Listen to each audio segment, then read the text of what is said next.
et une image. Mettre sur le même plan un homme et une image, cela relève de la croyance ou de l'idéologie. C'est un processus mental. On ne peut pas mettre sur le même plan un humain vivant et une production mentale de notre esprit. Que cette production s'exprime en parole, en texte ou en image. Si on peut tuer un homme, on ne peut pas tuer une image ni une croyance. La mort d'un homme est irrémédiable.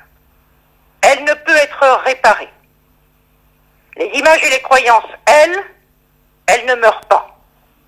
Pourtant, on vient de le voir récemment, on a recommencé à tuer pour une image. On a insulté mon prophète. Donc, je tue celui dont je dis qu'il a proféré l'insulte. Dans ce type de déclaration, ce n'est pas le prophète comme humain qui est en cause.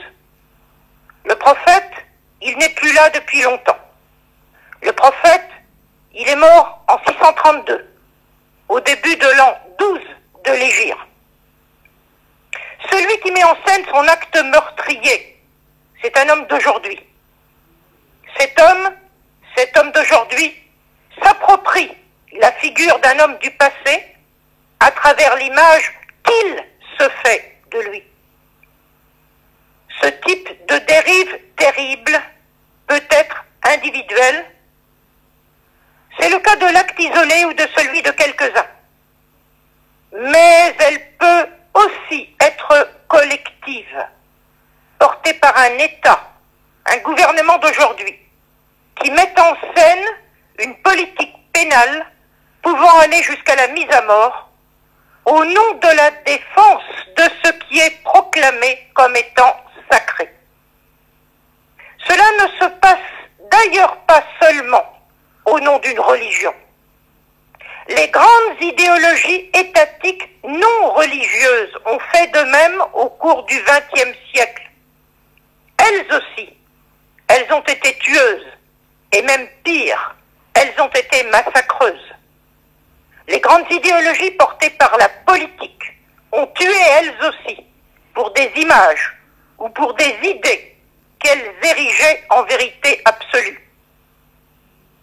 C'est le cerveau humain et lui seul qui crée cela.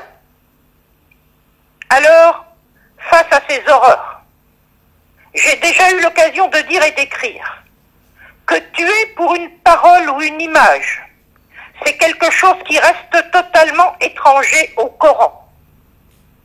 Mohammed, dans le Coran, n'est en rien une figure sacrée. C'est un homme de son temps, autrement dit un homme de tribu, dont le Coran nous dit qu'il mange comme tout le monde, ya'kulu ta'am, et qu'il fréquente les souks de son époque, yamshi fil aswaq.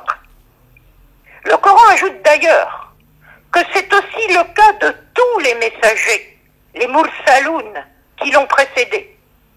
C'est dans la sourate 25, Al-Furqan, au verset 20. Dans le Coran, les messagers ne sont en rien des figures sacralisées comme des idoles qu'il faudrait adorer. L'idée même de blasphème est donc totalement absente. Alors il serait bon que les croyants d'aujourd'hui méditent les passages coraniques qui ramènent Mohammed à son statut humain.